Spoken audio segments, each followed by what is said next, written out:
All right, people. Here we are. We've got like real guests. Yeah. Not just like, hey, this is just my friend who does cool Who things does cool sometimes. things. Although it's a new friend that does cool things. Yeah. Actually, it's cool because one of the ways we connected is because I saw on social media that he was building guitars, and I was down in the basement because I was cleaning out the basement to build the studio, and I was like, man, I got all these guitar parts, and I hit him up. I was like, hey man, you want some guitar parts? And he's like, oh, sure, I guess so. That's really how you guys met? Yeah. That's fantastic. Yeah. Fucking Well, great. I actually okay. So before we get into all Right, that, yeah, okay. So this week we have Micket from the band Rivals. Micket, thank you so much for joining us, man. Thank you for having me. Micket! Micket is my podcast! Micket! Micket is my... Micket! Micket is my podcast! Micket! Micket is my...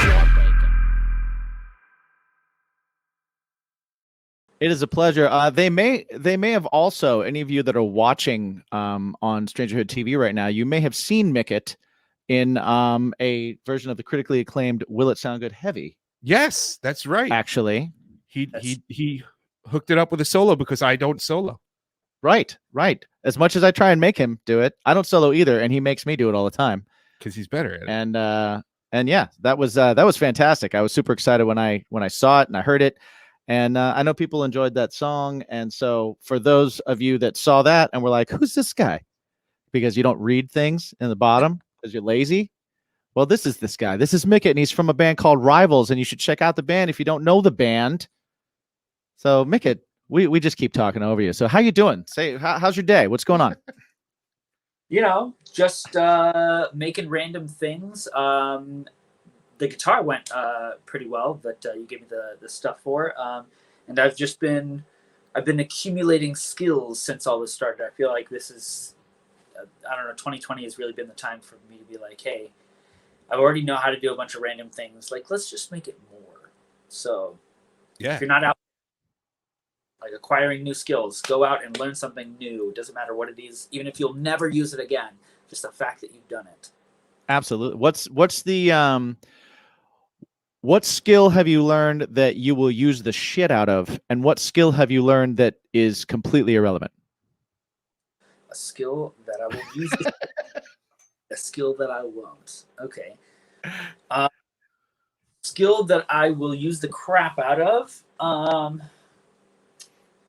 As of recently, I've learned how to dress myself. That sounds ridiculous, but as a guy, we don't have a lot of options, I realize. This is true. Yeah, like I get like pants and shorts, and then that's it. Yeah. So I've been trying to like up my game and not look like a homeless person, to be honest, just because actually right before all this kind of happened, my beard was like literally like this long, and all of my hair was also this long. So I've been like, hey, let's cut it short. Let's bleach it blonde. Let's cut the beard. Let's look a little more professional as a human being. Yeah, nice. I mean, your beard was that of legend a while ago. I mean, didn't it have? It had its own social media page and everything. Yeah, which Gandalfian, if you will. I have no idea who started it, and I still have no idea who started it, and I have no control over it whatsoever. They just every once in a while they would just like I would post a picture, and then they would take a picture of just my beard from that picture, and then put it on. That's fantastic. I don't know, if it's still happening or whatnot, but yeah, that was interesting. That's you don't get your own fan page, just your beard, That's pretty awesome, actually. Fans are fans, man. That's true. So the skill that I'll never really use, I started melting metal. Oh, that's awesome. And not like real metal, like I started. Well, it's called sand casting, and it's like where you take a print of something and put it in the sand, and then the sand you separate it and you pour melted metal in there, and it takes on that exact form. They do that for a lot of things like engine parts and a lot of things that I can't think of offhand. But I'll probably never use it. But was it interesting to do? Yeah, why not? That's awesome. That's a pretty sweet skill. That's like, what do you own, a shop? Do you live in a shop or something? No, I was doing this in my room. Oh, cool. just breathing. Just breathing it in. Yeah. Nice. That's awesome. So a lot of like I know a lot of people have taken up like yoga and tried to read more, but you're like you're sand casting metals. That's pretty badass. Yeah. Like that's a big skill. That takes a while. How long did it take you to like learn that? Or actually be able to do it? A day? Maybe. Sweet. I'm like hands-on kind of person, so like when it comes to that kind of stuff, I just like go all in. And thankfully, I have never burned myself. That's the one thing that I've been super, super careful about. So, wow, even building guitars, like because I know that I've. I was gonna say, man, solder's hot.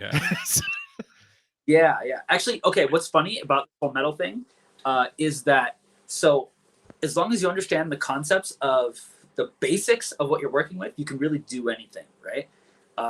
So normally when when I first started doing metal stuff, it was like you need a what is it called? A crucible, which is like this cup made out of something that I don't remember. It doesn't melt. And you pour metal in it, or I'm sorry, you put raw metal in it, and then you melt it down. It has to be like super, super hot, right? And then you have these big tongs, and you pour it into the sand. It's very expensive, and it's very time consuming, right? But in my case, knowing some of the simple things, I happen to have a little heat gun, which I used for like melting plastic and doing other weird cosplay stuff, and a little tablespoon thing for baking, which the metal that it's made out of can take a high temperature of heat. And as long as you remove the flux from solder, it's mostly tin. Right. Okay. Yeah, it has a melting, I think it's like a melting temperature of like 200 and something degrees. So yeah, your heat gun can go up to like 4, maybe 500 or 600 degrees. You just melt it in that. You can just pour it in. You can make anything out of tin. I haven't gone too much farther past that, but for the most part, yeah, I can make a lot of things out of that. And once you have a bulk of tin, you really, it's tough as a lot of other metals, to be honest.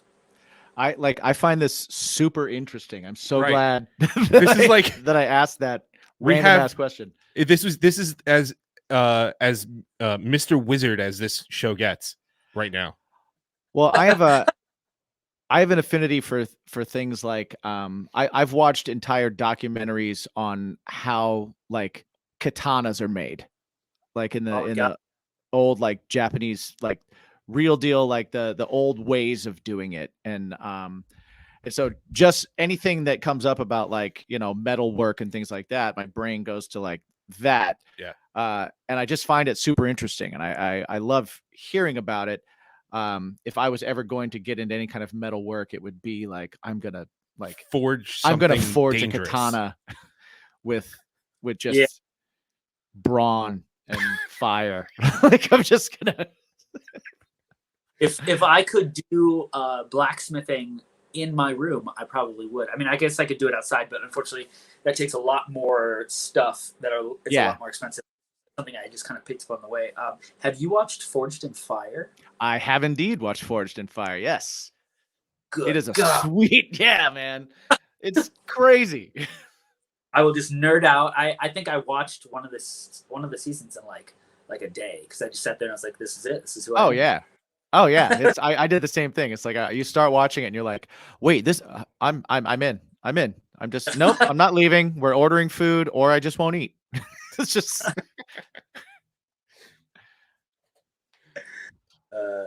So that's excellent. So aside from the obvious hobbies of metalwork and apparently baking and cosplay, which we'll probably get into later. Oh yeah, we're gonna have to get into that. I definitely want to talk a little bit about your band Rivals. Now, I'm actually kind of newer to Rivals. I was introduced to you guys through Mike, through him and you working together on that song. And he told me a little bit about the band, and I gave it some listens, and I was really into it. And then when we found out that you were going to be on the show, I did a deep dive, and I listened to I listened to all of your records, and the ones I found, which was like 3. Yeah. I found 3, and I noticed like a really cool progression where it's like the first record has more definitely more of a what sounds like that guitar influence, where it's like the pop influence, the dance influence, the electronic influence, and even like I could be wrong, but the little bit of like almost like New wave. mid 90s industrial influence that I kind of hear in a few things was there, but it started to really kind of present itself in like the later recordings and the more recent stuff. So my as a guitar player, I tend to write in a way that I'm always starting on guitar, and I'm always basing everything around that, and then trying to take guitar out of the equation and add in other things. As a guitar player for you, I don't know like the primary writing for the songs, but do you find that you're coming into it with a mindset of the electronica stuff and the pop stuff coming in first, or do you approach it as like we're approaching the heavy rock stuff first and then we're adding these other elements later? And did that change for you? Yeah, I think when we first started, it all started out on guitar for me. Mm-hmm. And then as the band kind of progressed and kind of took on this sound that I don't even know if I was really prepared for, it just kind of happened. Mm-hmm. I'm not mad. I love it. But I had to kind of redo the concepts of the way that I thought about writing, where before, like I was saying, it's just, hey, I wrote a guitar riff and like, let's just write around this guitar riff. And like, now I'll do things where like one person in the band may have like a bass riff, or I'll solely write a concept based off a drum idea that has, no melody to it whatsoever. Right. But it's very rare nowadays with how complex all the different ideas that are in the blender of what is Rivals is written solely off of just, this is on guitar. Like there are so many other things that I have to consider first before I even get to a point where I'm like, what is the actual rhythm of this guitar? Because music itself, and especially music outside of rock, especially because our singer's really into pop, and my drummer and my bass player, they listen to a multitude of things, but they also listen to rap and whatnot. And it's like, you think of music, especially for us in rock and metal, that like, oh, we just think about it as a lot of cool guitars, but like sometimes you don't need any guitars for a part. Like we're getting to a point now where like, I actually more recently on this new stuff, I have like a little Yamaha DX12 or something like that. Mm-hmm. In which case I'm playing beats and stuff instead of playing guitar. And it's nice to just be like, yo, the band itself, and it, we're all trying to do things, because especially on the last CD we had like drums on stage and whatnot for me and our bass player. But it's nice to step outside of our own box and of being like, you were just a bass player, or you're just a singer, or you're just a guitar player, or just a drummer, and be like, you can do more on stage. You're not what you are. You're many things now. Yeah, that's one thing that. So the way I found out about you guys is my wife and I we were looking for a trip. We love just going out of state for concerts, because I don't know if you've ever played New York. Well, yes, you did. You played in Brooklyn. I was actually there. Oh, nice. But we went to Philly to see you guys, and you played, or we were going to see Red Jumpsuit Apparatus. And my wife and I, we were big fans, and we were like, they're still around, we have to go. So we went to it was Voltage Lounge in Philly, which I fell in love with the place. It's got a cool charm to it, and because of Red Jumpsuit, and I was like, you know what, like let me check out the opening band, see we want to make a day of it. We want to go and we want to support people. So yes, all let's go do listeners, that. please always have the mindset of let's check out the opening band. Right. Please. Right. And now it's just so easy. If you have Spotify or Apple Music or whatever, even YouTube, just look up the opening bands and you'll be surprised. And this was a pleasant surprise. I heard you guys and I was like, oh shit, we're going to see this. And it, like he said, it wasn't just what I like about your set back then. That was your second record. It was an experience. Like, they've got this crazy light show. Like you said, he had the drums on stage and everything like that. So the music was already there for me. And then seeing you guys live, it was like, wow, it blew me away. And at that point I was like touting everybody, hey, you have to listen to this band like now. Yeah, I do remember. it now. That was the thing for me too, is I as someone coming from a band where I try and let every possible influence kind of have its place. So it's like, oh, if I'm feeling a dance thing, we're gonna write a dance thing. If I'm feeling this, if I'm feeling that, and I love that, and I find that it's actually rarer than you would think to find a band that really kind of offers equal space to a lot of those types of influences. Yeah. There's this, there's this thing about like fitting yourself in a box, right? And anytime you step out of that box, there's that worry of like, am I alienating something? Am I shooting myself in the foot here? Am I not?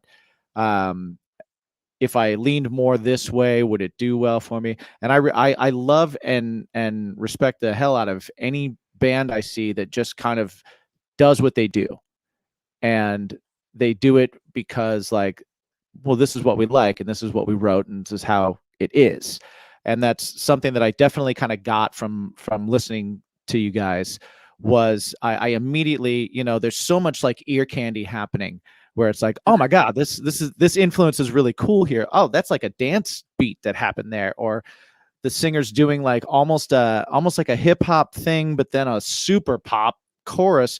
But then there's this crazy metal guitar thing happening underneath this, what feels like a rap or a hip hop kind of drum beat. And I love that stuff because, like buying 3-4 different puzzles and making your own out of the pieces that fit is pretty awesome. And so that's something that I always that I gravitate towards. And so I really appreciated that, especially over the past couple of days, like re-listening to kind of everything. When Mike told me and when you played with him, like I definitely checked everything out and I was like, oh, this is a really good band. But being like, okay, I'm going to listen to like the records back to back and I'm going to try and like put my brain into like, wow, what made them do this here? And it's hard for me to figure out, even as someone that like really tries to write with that kind of thing in mind, which is super cool to me, So I really appreciate like the artistry in it and the different influences and how you guys put it together, because it doesn't sound like anything's out of place. You managed to fit everything and make it sound like, oh, this is how this is. It's not supposed to sound any other way. Like this isn't a remix of a song that they wrote on guitar and then added stuff to make it sound a certain way. All these parts were written on purpose for the end product. Now, and that I think is really cool, and you guys do a great job of it. So now, in terms of the programming, like who does that? Who does a lot of the programming aspects, the MIDI, all that kind of stuff?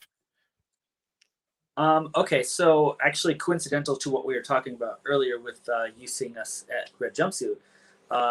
So the drummer, John Espy, big thanks to him. He did a good portion of the production on our last CD, along with another guy named Aaron Edwards. And then the overall engineer, I guess, who like really kind of polished everything out, is named Cody Stewart. But thank you to all of them for making, like you said, making it all feel like it wasn't random parts that were just thrown together. They're the ones who were just like, yo, this feels together. This feels right, So Yeah, so Damn Soul is kind of that real turning point in terms of the adding the electronic and the different genres, and that, you know, you guys classify yourself as dark pop, which I love that. Yeah, I like that. I like that genre title. Yeah. I typically hate genre titles, but yeah, that's a good one. I like that. But you know, you were very, very rock heavy on that, and now with the new record coming out, you know, you've put out, so it's not coming out until Friday, but you've put out 4 or 5 singles. I don't know, are you guys putting Supernova on this, or is that just a standalone? No, Supernova was on an EP with a song called Thunderstorms, Right. which initially was supposed to come out on this CD, but because of the world turning into what it happened to, it got stretched out, and then we were like, okay, we need to put something out, and then we can do the actual CD. So we ended up just making that an EP, so we could just work on a whole CD by itself. So unfortunately, no, it won't be on there. Okay. Well, I mean, it's out. At least it's out. I actually got to see you guys play that. You were on tour with the dude from Dance Gavin Dance. Tillian. Yeah. You guys were the opener for the opener for the opener for the opener. Yes. and I was there. I went for you guys. I left after you guys. Thank you so much for going to us. Good, but shame on you for leaving and not watching the other bands. You know what? What a dick. You know what? And listen, we were hungry. Yeah. First one in, last one out, man. You know how this rolls. Hey, listen. Now, well, you know, we actually had to get home early, but nonetheless, that song, the first time I heard it, it was fucking awesome. And so it seems like this newer record is going more towards that pop heavy area. But what's cool is, you know, like the single Fake Rich, it oh yeah, like completely changes the whole course of what's going on with the, you know, the other singles and stuff. And you guys do a freaking breakdown. That's true. It's the and I love it. So what can we expect from the new record? Sad Looks Pretty on Me. That's a really great question. So when it comes to Rivals, as a band, as music, as people, whatever it may be in a whole, like you said, we started out in like this kind of like, I want to say poppy, pop punky, more guitar driven CD. And then we moved to Damn Soul, which had a lot more electronic bass, but it was still very, like, it felt together. It felt like it made sense together, you know? So with Sad Looks Pretty on Me, which is the new CD, we were like, hey, let's take this box that we live in and let's just expand this box. So it doesn't really make too much sense together, but you love it. See, I still think it makes awesome. I still think it makes sense together. Like Well, like Sad Looks Pretty, like that's a great song, by the way. Yeah. Great lines in that song too. Like I'm definitely like, I'm a lyric person, and I really whoever is the primary lyric person, whether it's all of you guys or whether it's one of you, really can turn a phrase creatively. I appreciate that. There's some really cool like lines in the song and cool hooks that I definitely like gravitated to. And it was like halfway through the song, I'm like singing along in my car, and I'm like, yeah, this is what I like about it. Yeah. Hey, Kaylee does a great job when it comes to vocal stuff. She just pops out lines, and they are what they are, you know? That's great. So fun fact about Kaylee, she did the Something Heavy logo. Really? Yeah. Oh man, that's awesome. Know that. Holy crap. Yeah, she did that logo for us. Everything's connected, man. It's a circle. Everything's connected. It's a circle. All right. So we've got the business out of the way. Micket, you were super excited about talking MCU. So I have a big question for you. The rumors are floating about you know, this whole Spider-Verse live action thing. So when they keep it, the rumors drop out. Okay, Alfred Molina, Jamie Foxx, they're like official. Andrew Garfield, Tobey Maguire, Emma Stone. How do you feel about them making this movie a live action movie? Because I'm terrified. Okay. First question, to answer your question, who's your favorite Spider-Man so far? Oh, Holland for sure. Holland. But Tobey Maguire is close because Spider-Man 2 is, in my mind, still like one of the top 3 comic book movies of all time. Okay. All right. I think that was just a perfect movie. Raimi did such an amazing job with that, and Tobey Maguire was great in it. He wasn't my favorite part of those movies. Molina was actually my favorite part of that movie. But I thought that movie's like near perfect. Well, the other thing Maguire is too, still my number 1 so far. Something for me is Maguire is a great Peter Parker. Andrew Garfield was a great Spider-Man. Yes. He was an awful Peter Parker. Terrible Peter Parker. Way too cool. Peter Parker's not like a brooding skater who's like ironic. I actually made Facebook. Right. Like, I'm cooler than everybody here. That's why nobody likes me. I wholeheartedly agree. Tom Holland is the best Spider-Man so far. Yes. He's got that perfect balance. Yeah, there's something about when I watch him be Spider-Man that, and even when he's being Peter Parker, I hurt for him. I feel for him. I'm like, oh my God, yes. Under this part of this building, you're going to die. Yeah. I get that in a lot of the other Spider-Mans where it was just kind of like, yeah, bad things are happening. But, like even when, and not to dog on Tobey Maguire, but even when Tobey Maguire had gotten beaten up and you could see his face through the mask and he's bleeding and stuff, and I was like, I kind of feel for you. I agree. 100%. Yeah. The Tobey Maguire movies were it was very much like watching a comic book come to life. Yeah. And I feel like the newer Spider-Man movies are more like watching Spider-Man come to life. Agreed. Yeah. If that makes sense. You know what I mean? Like the comic book, you can still separate yourself. You can still kind of look back and be like, I'm watching something.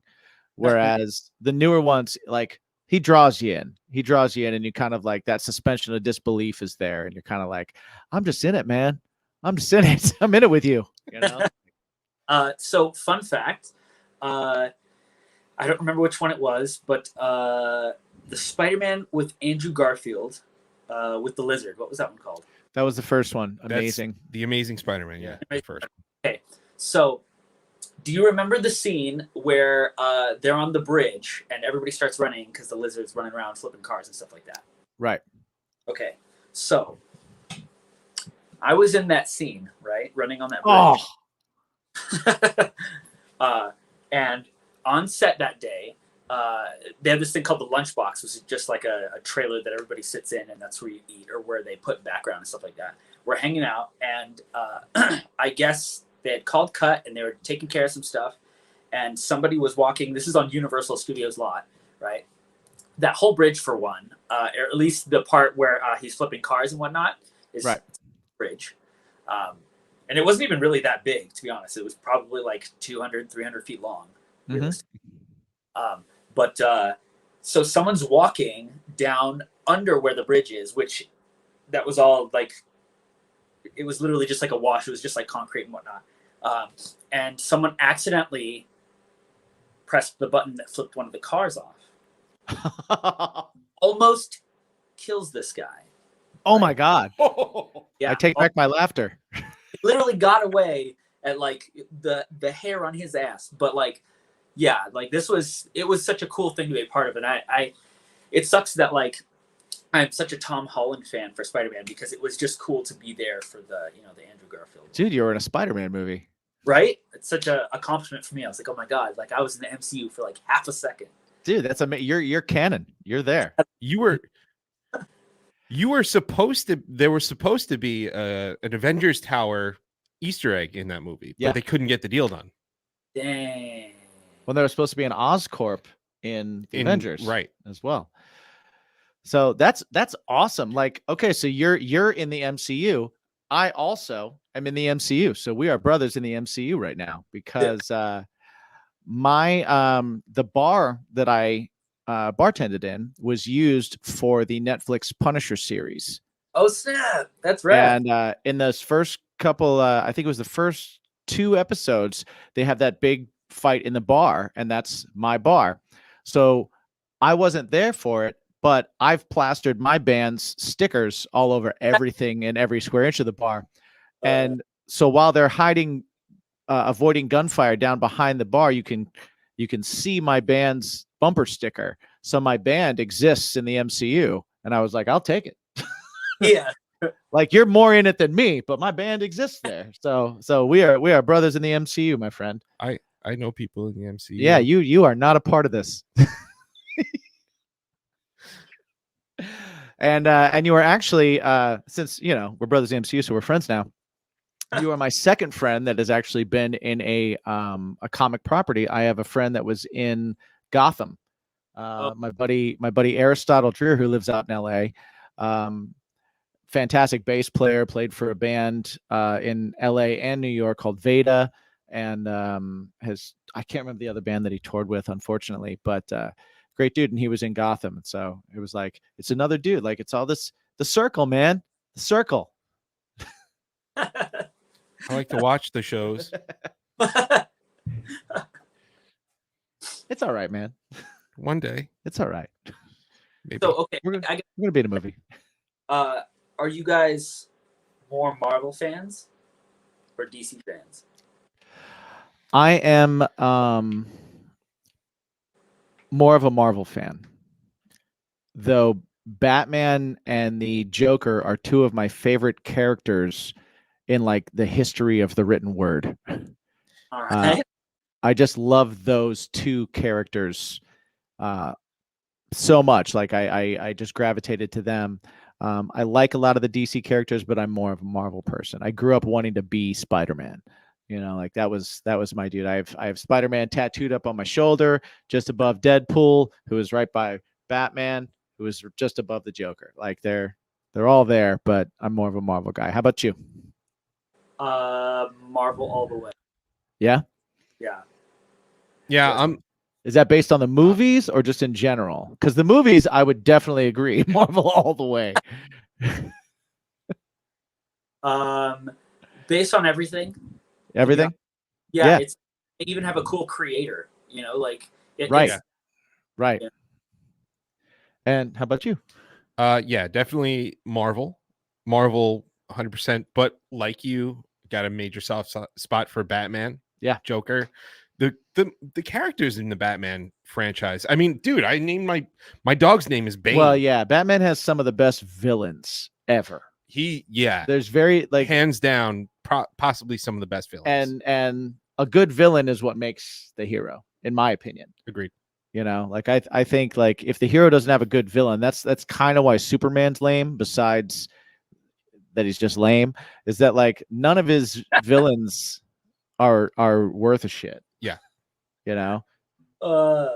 Okay, so this is gonna get real interesting real fast then. I don't like Batman. Okay. Why not? That matter. I am the actual opposite of that. Not that I'm for Superman in any way, because I know the question's always Batman and Superman. Who do you like more? And it's always Batman. Right. But I just I think you're right. His villains are way cooler than him. Yes. But for the most part, Batman doesn't really fight supervillains, to be honest. Mm-hmm. Yeah, he's gritty. He fights organized crime. Yeah, he fights masks. Yeah. I never related to Batman because I was like, okay, he's like a super rich dude. Yeah. Like I related to Spider-Man. I related to him because I was a kid when I learned about Spider-Man, and he was a kid.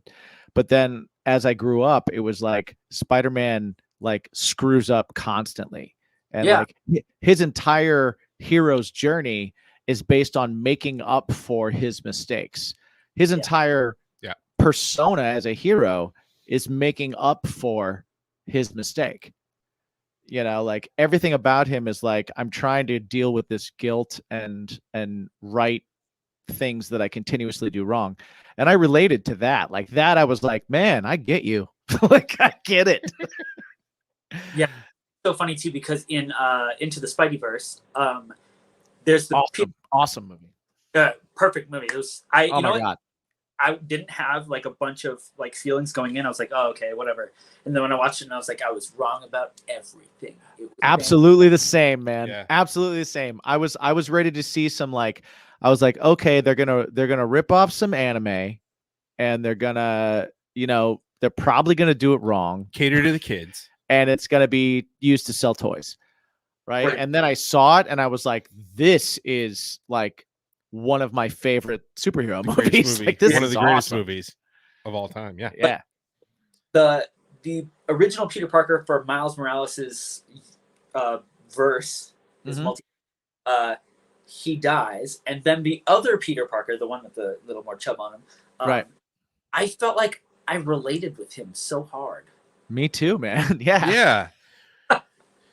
He It's was being the old grizzled vet. he was of just life. done, man. He was like, ugh. Like I did do a bunch of cool stuff, and like a bunch of things went wrong, and he was just like, dude, does it ever end?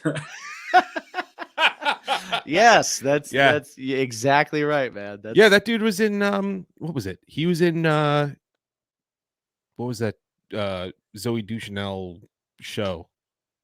It was pretty funny. New Girl. Yeah. You're right. Yeah, New Girl. And he was also in Jurassic World. Was he? Yeah. Interesting. Well, you know, fun fact, I'm in the New Girl universe as well. Oh. Look at this guy. Not that that's not something I'm gonna call out for, but let's go back to the MCU. That's more important. So, Well, no, you know what? You can No. use that goes a long way with me, because that means Zoe Deschanel is in the New Girl universe, of course, and then Zoe is also in Elf, which means that you are like 2 degrees separate from Will Ferrell, who is my spirit animal.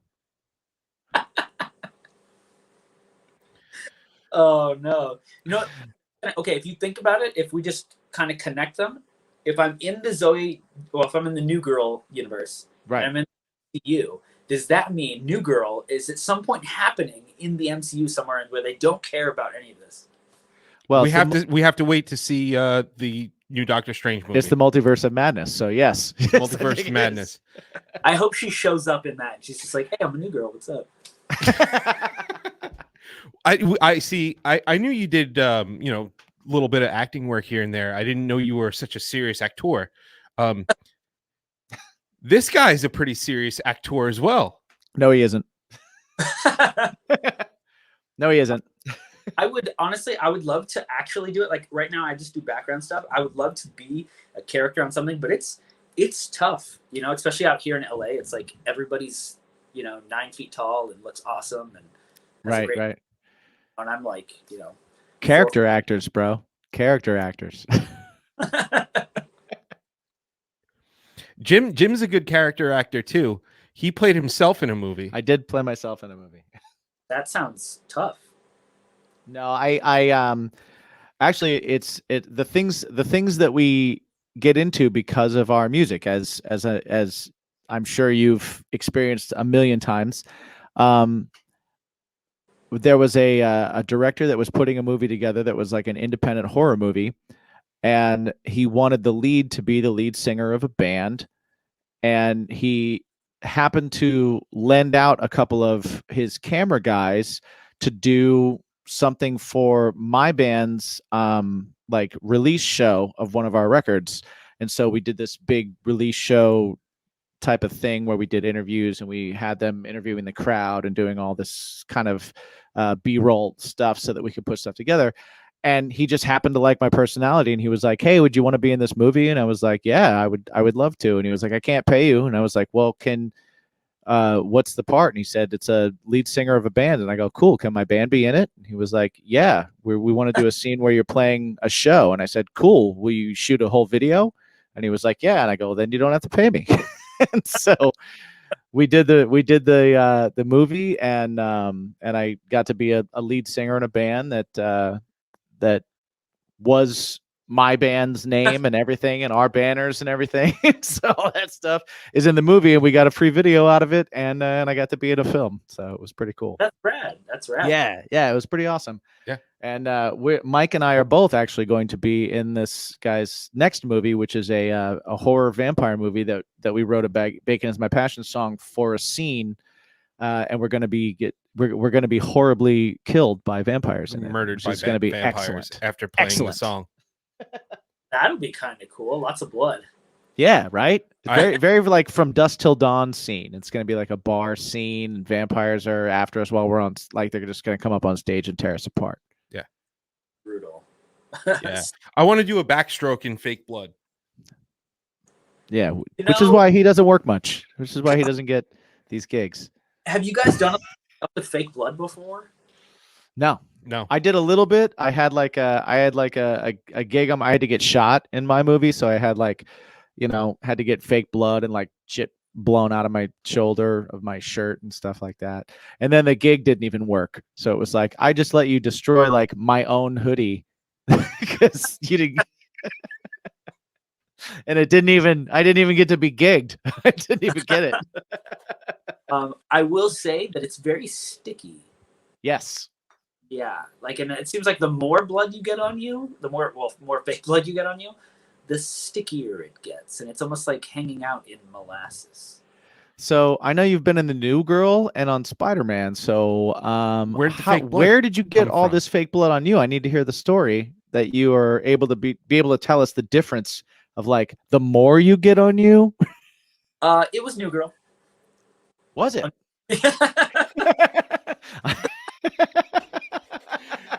Wow, he lobbed that one for you, didn't he? I literally was like, what? That sounds so wrong. Actually, it was a movie called Piranha 3 Double D. Oh, Yes. I'm watching it this weekend because my love for grindcore and B horror movies knows no bounds at all. And I've seen a couple of the Piranha movies, but I did not see that one, and now I will. So explain. Tell me your scene. It was a few scenes actually. There was like we were in the pool and like these piranhas. This doesn't make any sense actually, but we're in a pool that has chlorine in it, right? And these piranhas come up from the bottom and start. And then the one where the most blood was we were at like a water park. There's actually it's not too far from here. I live in the valley, not too far from this.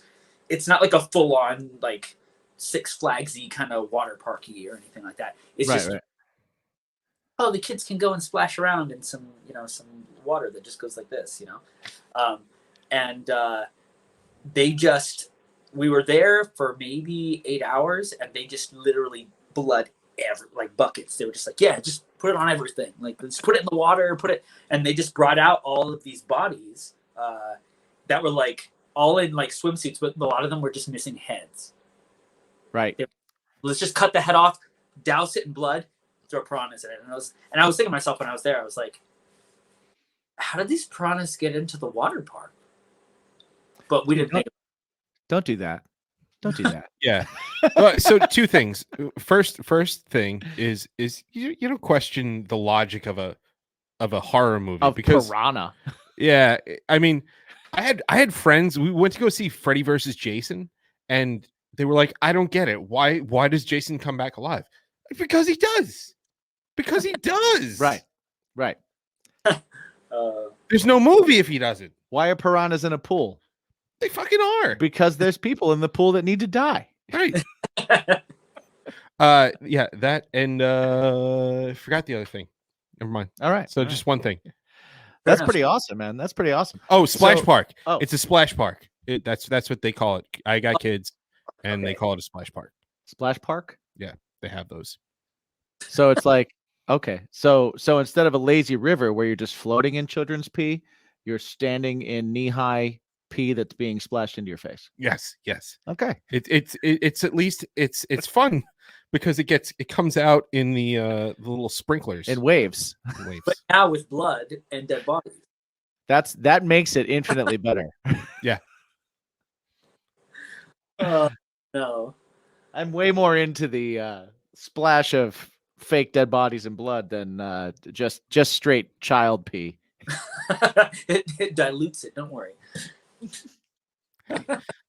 I'm sure they didn't clean it. I mean, hey, big Hollywood films like Piranha 3DD might have gotten the chlorine like real high, real content. Well, I'll tell you, I my bet you takeaway got from killed that with it. is that you were in a swimming pool scene and you were in the splash scene. So that means that you were not a character that died right away. I'm trying to remember. This was such a long time ago. I'm pretty sure I died in a regular pool. Okay. So This you was- hung around for a while in this movie. I've never seen the movie, to be honest. You don't even watch your own work? Do you listen to your own records? I do, but that's to proof it, But like this, like, I was gonna die. It didn't matter what I looked like, Do you listen to your records after they come out? What's funny is sometimes I'll do like an A/B thing where, like, if I'm writing new music, I'll sometimes listen to the old stuff to see what the evolution of it feels like. Okay, that makes Okay. sense. That makes sense. I I- never, ever, ever listen to anything as soon as it's released. It's Yeah, I'm me done either. with this. Me either. I Goodbye. don't either. I'm like, I record. I hate. I'm one of the people. I don't know about you guys. You guys, like, I know Mike enjoys the recording process. Do you enjoy the studio and recording process? It really depends on, like, I guess how it's going, but like for the most part, like when I'm in a studio and like I'm starting to, like, if I already have an idea when I come in, like me and say like one of the producers and stuff like that, like we could just sit there and just shoot stuff back and forth, and then next thing you know, it's done. Okay, like I despise the whole prep and going into the studio and all that stuff. Like I'm just kind of like, let me write it and let's play it live. Like I hate that whole part of it. Although I do find myself like once all like the rhythm tracks are done and it's time to like put the frosting on, where it's like, oh, backup vocal day and like guitar overdub day and stuff, then I love it, because then I'm coming in with like playing or singing stuff that I haven't been playing and singing for months. And I'm like, oh, I can make new things over this stuff. And then I immediately like, I just want to forget it and never want to hear it again. Fair enough. Never. I will say, he is like the color guy. If when we first started writing together, he was curious. He's like, okay, so how do you do it? Just do Right. everything on your own. And we just kind of did a bunch of stuff. So we've written like a lot of songs together, but he's really in his element when it's like, cool, we did vocals, we did rhythm tracks, we did drums and bass. So what next? Yeah, And everything's he'll done. go Let's make for it cool. another 3 days. Let's make it just- cool now. Yeah. Hey, you need a let's make it cool guy. It's really important, to be honest. Yeah. That's my favorite part of the recording process. The rest of it, I really don't care about at all, which is unfortunate since I'm the primary songwriter and guitar player and singer. so it's like, can somebody else do my stuff? Super brutal. Oh, yeah, I could do the guitar parts. I can do the guitar parts. I can't sing. That's awesome. Like I'm actively trying to get better at that. Do you like, what's your pre-production like? Do you guys have your own, like, do you go into like a DAW and record your stuff before you go into the studio? Do you have a lot of that stuff planned out before you go in, because your songs are so involved and there's so much like kind of going on? Is that plotted out in advance, or do you kind of go in and then build it while you're in the studio? For me personally, like I'm running Reaper with like an MBox 2. Okay. Not the best thing in the world, but hey, the MBox gets me by. And I end up demoing out a bunch of stuff. And then when we go into the actual studio with the producer, I'll be like, hey, look at all of these, and they'll be like, hey, I like this part, I like this part, I like this part. Let's cut this out. Let's rework some of these things. And I'm like, all right, we're here for the day. Let's do it, Nice. First off, he already said Reaper. Yeah, he did say Reaper. Yeah, that's always what I tell everybody. I started recording on Reaper. That was like my bread and butter for the first like 7 or 8 years. He convinced me to pay for it, and then the minute I paid for it, he was like, "Yeah, I switched." And and I'm like, "You what? Yeah, I'm a Why jerk. would you I do went to- that?" I'm gonna tell you because I went to go see Rivals, and I was like, "Hey, I want to put cool sounds in my music too, so I'm gonna go get Logic because I could do it for less expensive." True. I started on Pro Tools actually, Okay. and then it got too expensive. Yeah. Do you have any kind of formal training on it, or was it all just kind of like go in and trial and error and figure it out? Yep. Like original. Well, if you want to go farther back, I started on GarageBand, but I think we all did. Right. Yeah. And like my concept of how things worked was like GarageBand, and I realized GarageBand is like, it's like a simple version of Logic. Mm-hmm. And then when I moved to Pro Tools, I was like, "Whoa, I better figure out what any of this is," because Right.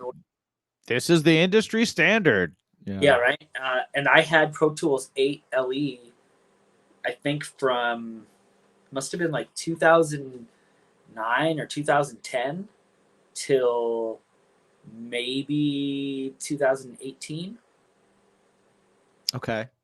And then my computer crashed, and I could no longer redo my Pro Tools 8, which is actually probably the best thing ever because they were on like 12. Right. And I looked up the price for 12, and I was like, no. Yeah, that's not. And actually, Damn Soul, I guess the entire ending mixing process and the mastering process was all done in Reaper. Oh. And There I you go. talked to Cody Stewart, who pretty much did all the ending stuff, and he was like, "Yeah, man, it's gonna suck because you're gonna have to relearn a lot of things, but like, just go to Reaper.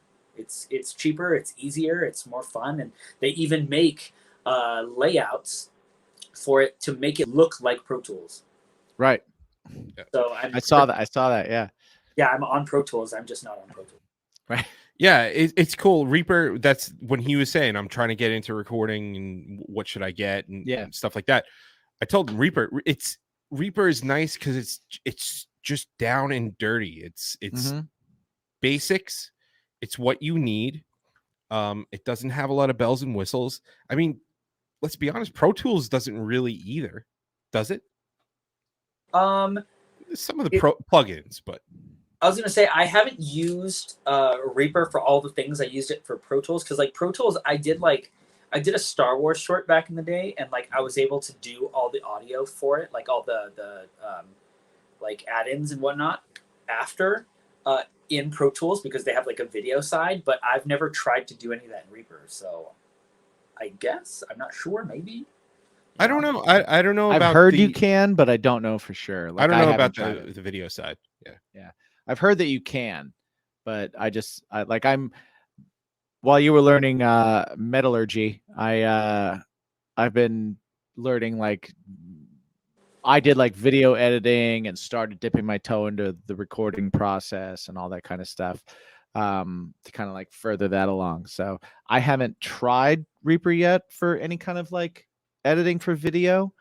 But I've read and heard that you can. So okay. Well, I guess I'll have to give that a try because I just recently started to get into like After Effects and whatnot. yeah.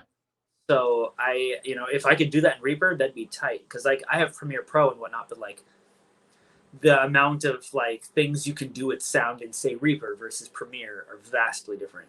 Right. So As a person that is getting into After Effects and stuff, have you ever there's a YouTube show by a group called the Collider Crew? Have you watched any of that at all? I haven't. It's a group of dudes that do visual effects, and so they'll take like they'll have a stuntman come on the show, and they'll go through movies and talk about like, here's horribly done stunt sequences, and here's really well done ones. And they'll do the same thing with like graphics, and they'll do the same things with like different editing and VFX and all that kind of stuff. And then they've also done like they made the Marvel universe R-rated, and so they went in and they re-edited it, and they used like After Effects and VFX to create like, you know, when Captain America throws a shield into somebody, it like almost chops their head off and they're bleeding out of their mouth and they die and stuff, because they're like, this is what really would happen. Right. So it's a cool show. It's a fun show to watch, but you also get a really cool like look into the they'll go through a scene that's a total effects scene, and they'll be like, this is why this didn't work, and look at the light source, look at the pores on his face, look at all this stuff, and you get a lot of like really cool information from them, kind of like tearing apart a scene and being like, okay, we're gonna remake the end of the Scorpion King and make it look good, because it looked terrible. And here's how we did it, and then they kind of show what they did and what was wrong. So it's kind of a cool thing. Like, so if you're into the After Effects and stuff like that, and you're looking into that editing thing, it's a pretty cool like page to kind of look at for that. I will definitely have to check that out, because I remember when I first got After Effects, the first two things that I wanted to do, I didn't get the chance to do the second one, but first thing I was like, I want to make lightsabers. That's all I want to do with my life, right? Second thing was the sling ring. Oh, yes. Such a cool effect. Yeah, right? Like, whoever thought that up, because I've always seen, like, say, like, in any, I don't know, old school war movie that involves Vikings or medieval or whatnot, like the little embers that, like, float over. Yeah. Yes. Where they float up and whatnot. And like I saw how easy of a task that was in After Effects, and then when I saw the ring, and I was like, oh my god, someone has changed embers for everyone. Oh yeah. You know what? We said the questionnaire was over last on this past Wednesday, but Jim has a question for you. So there's something that we do in this show. Yeah. And it's a countdown. Usually when we go remote, Jim has all these funny little buttons and options and whatnot. So we need your opinion on something, and we're going to start it right now. Well, hold on. Wait. You just want my... Okay, wait. Okay. Watch it carefully. We want your opinion. Okay.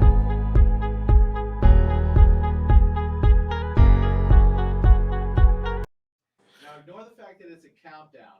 Ignore the fact that it's a countdown. Ignore the fact that it's a countdown and it's annoying.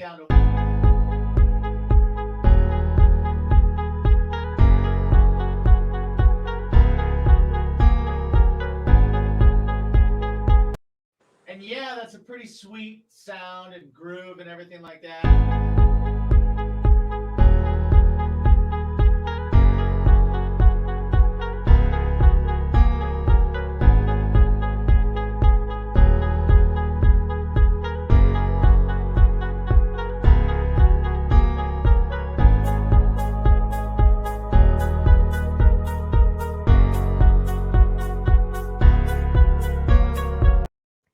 We've never gotten to one. We've done this numerous times, and never gotten to one. Don't know what happens. Annoys the shit out of our listeners. Yeah, because especially the listeners, because the music happens and they don't see the countdown. Yeah, they don't see that. So there's it's not nearly as impactful. We don't get a lot of comments about it on the YouTube page. Right.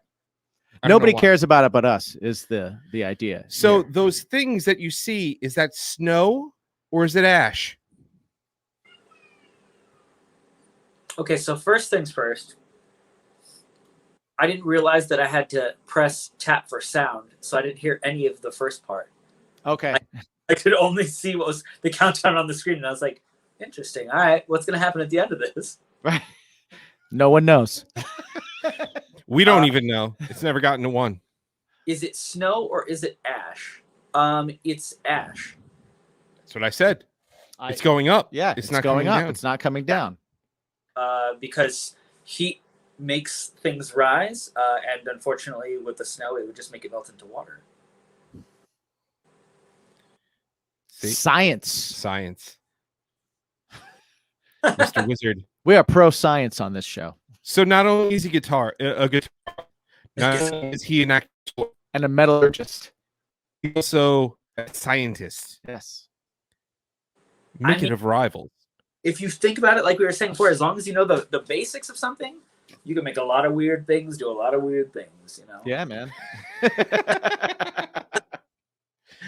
Well, I know we keep asking questions, but at this point of the show, we do have to get to our sponsors because they pay the bills. Right. Not really, but a little bit. They keep it free for all you guys. They for all try the to ham keep and it eggers free. out there. So we are sponsored by Poddex, Yes. which is very similar to Cards Against Humanity. And it's really cool because sorry, you're watching on a small screen. Poddex. Oh. Are you privy to Cards Against Humanity? Have you played that game? I suffer from the unfortunate disability of not being funny. So. Oh. Well, this should go well then. This is so something that we haven't done yet, right? Is open the interview deck second edition. We've opened the first edition. That's our bread and butter here. But we also have a second edition that we just got recently. So Micket, besides choosing the card, would you like the standard interview deck, or am I going to have to struggle for the next minute and a half trying to open this second edition deck? Make the struggle. It's got to struggle. Honest here. You struggle. He wants the new one, man. He wants the new one, man. We're breaking open a brand new deck. So what Poddex is basically they are a company that is putting out these like kind of deck of cards sized cards for people that are doing podcasting and things like that. And each deck has a different topic. Like it could just be like, if you're not the type of person who can just come up with something to talk about, or icebreakers, or interview questions that are more random, things like that, so that people that are doing podcasts can kind of come up with topics and come up with things a little bit easier. It's a good helping hand. They're a cool company. The owner's really cool. He's the guy that like emails you back, Travis. The cards are really cool. There's good questions on all of them. They're interesting. And even if you're not doing like a podcast or something like that, I would, as a bartender, there's something that like I would have at the bar and I would put on tables for people to like ask each other, just to encourage conversation, you know, because sometimes it's tough. Sometimes you find yourself talking about the same things, or you're talking around in circles. So, or, you know, interviews, first dates, things like that. And that's what interviews kind of are. They're kind of a first date. It's like, oh man, let's see if we want to touch hips right now. So Poddex, breaking the ice. So breaking the ice is what we're doing with Micket from Rivals, everyone, right now. Micket, now your second option is, who do you want to shuffle the deck? Not me. Do you want Jimmy, who can't shuffle, or me, who can shuffle? You want Jimmy. You definitely want Jimmy. I say you put one part of each deck in each other's hand, try to shuffle it together. Oh. I bet you can't. I bet we can't also. Go. You suck. Best shuffling I've ever done. It was almost. It's the best I've ever done. It was pretty good. It was pretty good. It wasn't bad. Don't kill my dreams, man. Why are you so negative? I'm sorry. I know we're trying to curb the negativity. Yeah, seriously. Seriously, what are you, some kind of asshole? Yes. some kind of jerk face? Yeah. All right. I'm fanning out the deck here. I'm going to bring it a little closer. All right. So now that he's away from the mic, we're going to put it closer, and you are going to tell him when to stop his finger. So ready, and slowly go. Stop. Right away. I like it. I like it. You want to ask? Saying it with authority. Oh, I got it. All right, Yeah, cool. Because I've shuffled the thing. He shuffled. All right. So your question, powered by Poddex, hashtag powered by Poddex, is Micket from Rivals. If you get stuck in an elevator and were forced to listen to only one song for the entirety of being stuck in the elevator, what song would you pick?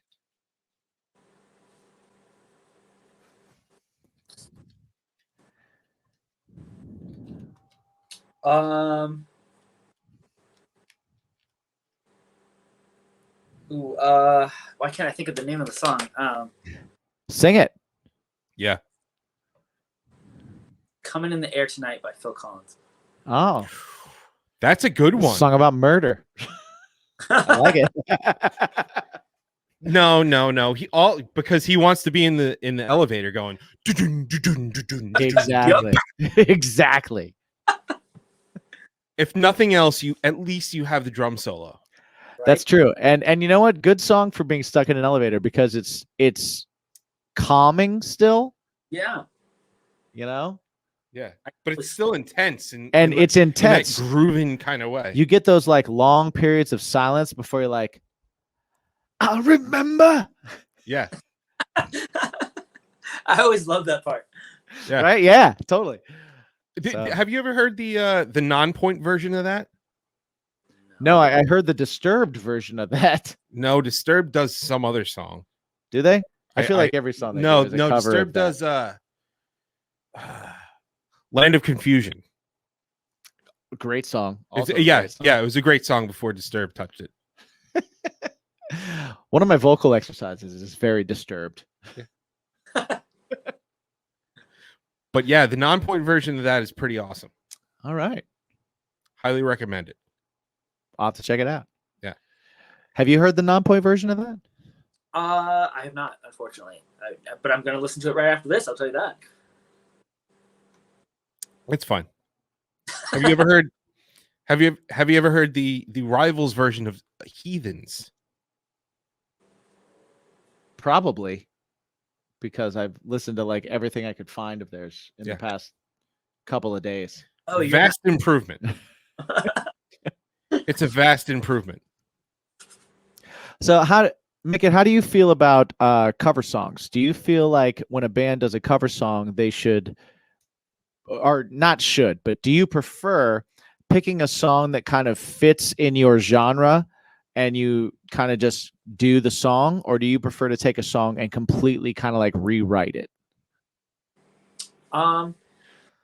Let's see. This is a complicated one.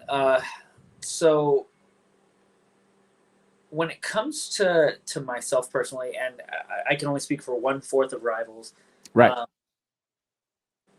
I personally prefer that unless, like, if you're going to do a cover song, unless that song is like really badass in its own way, or at least to a level of where you're like, okay, this is equal with the original, Mm-hmm. then just don't bother. Then you're just doing it for doing it. You know, like there 100%. are very few cover songs that I'm like, that was a hit. That I could listen to that and the original and be happy either way, you know? Nice. Yeah, I agree with you 100%. I think like if you're going to do a cover, then you make people wonder if you wrote that, Yes. and you make the people that love the cover go, fuck yeah. Yes. Exactly. So yeah. 100%. Yeah, and the other thing with covers is like, you don't want it to necessarily make you. Yeah. Yeah, that's a tough one. Yeah. Which is tough because you have that battle of like, oh, we're getting all kinds of attention for something. At least we're getting attention. But then there's the ego in you that's like, well, what about my song? But like, and I dealt with this personally, so I can come Right. at it with like some. Well, my band did a cover of "Devil Went Down to Georgia" for a while, Great song. and yeah, and we did all the fiddle parts on guitar, and it was like a cool, like It was sick. we visually made like a cool thing out of it, and vocally I was just in like I made characters for each person and stuff like that, and it was super fun to do. But it literally was like every single interview we did or any kind of podcast we went on or any radio thing we went on, whether we were promoting a new record, where we actually and like we got to do this really cool thing where we got to tour China for a couple of weeks. That's rad. And it was so cool, and it had nothing to do, like, we were literally right place, right time, and the band that the people came to see had a really off night and we had a really on night, and so they kind of shifted gears. It had nothing to do with like anything that we were doing already. It was total dumb luck. Right.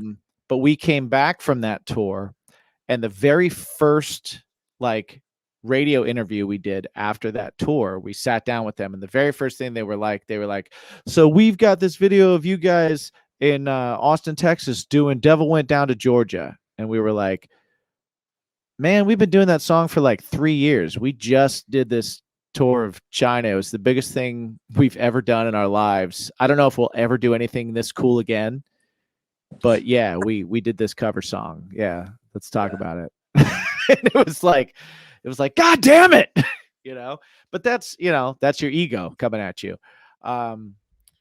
You guys also did Love is a Battlefield, and you knocked that one out of the park too. Well, I love Pat Benatar. I absolutely love Pat Benatar. We kept it in the same key, and so that shocked everybody because they were like, "You sang it in the same key as Pat Benatar." So, but like that, to your point, like I feel that like if you're gonna do a cover song, we've done maybe 3 cover songs in my band's been together for 10 years. We've done maybe 3 cover songs, because it's like, you remake it, you make it yours. It's got to be a special thing. It's not like, hey man, we all like this song by this band, so let's do it. Like, sure, if your show's over and you're getting an encore and you're kind of like, like, oh, what's this song that we all kind of jammed on a couple times at rehearsal and it'll be fun to do? Or let's, we did things where we brought members of other bands on stage and it was like, let's all jam on a Ramones song, or let's all jam on something, and like, that's just fun and that's awesome and that's super cool. But if you're going to do a song, make that song yours, so yeah. I'm 100% with you on that. Yeah. Don't be in my band, because my band likes to pick songs that they like, and they're like, you're playing it wrong. You should play more like the record. And right. Okay, that's why I have Will It Sound Good Heavy. That's my. We'll do the. that tends to start and stop some episodes. Yeah, that lets you know when something's up. Okay, so we did the cut thing. Yeah, because we had to pump the brakes for a second, because we're just, man, when you're in a tailspin of awesome, sometimes you gotta pump the brakes. You gotta turn into the skid, my friend. Turn into the skid. That's right. When you got a live panther in the back seat. Yeah, I don't remember how it goes, but I don't remember how it goes sounds either. About right. But yeah. Like so yeah, we're gonna have to stop right now. But next week, you get to hear the second half of this awesome interview with our buddy Micket from Rivals. They have a new record coming out on Friday, so you got to make sure you listen to it. Either it's coming out Friday or it just came out Friday. No, it's coming out Friday. It's coming out Friday? All right. Well, whatever you do, jump on Spotify and put it in Rivals. Even better, just go to Apple. Yeah. Apple does like you can download the full album and put it on your phone. Yeah, listen to the whole record. Because I've been listening. You download it. I've been listening to the records. Spotify. I've been listening to the records for a couple days now, and listening to the records is cool, man. Yeah. Like, I don't do that often. I'm a skipper of songs and a skipper of things. Yeah, but it was cool to listen to a couple of this. Your records are the first records I've listened to beginning to end in over a year. Oh, well, thank you so much, buddy. Yeah, absolutely. Thank you, because you guys, it wasn't a horrible experience. It was actually a really good one. So thank you. I'm so glad that they're good and that they don't suck, because that would have been hard. They're really awesome. So if you can't listen to a record all the way through, then are you really listening to a record all the way through? That is a good question. That's a great point. So, Micket, where could they find you and your counterparts in Rivals? Oh gosh, I wish I knew all their tags too. Actually, they're all connected to at We Are RVLS. You just go to that one thing anywhere. I promise you, you'll find one of us. We're everywhere. Nice. Cool. Nice. James, We where are love you it. found? So I'm on the twats and the faces and the grams. Jimmy G shoes. If you want me, Craving Strange. If you want my band, Bacon is my passion, or Bacon is my pod. If you want this bit of weirdness that we're doing here, how about you, my friend? I am also at Me My Own Self Mike. I have my solo record out under Me My Own Self, and then also I have a band called Something Heavy. That's kind of my main project. I mean, I guess. Yeah.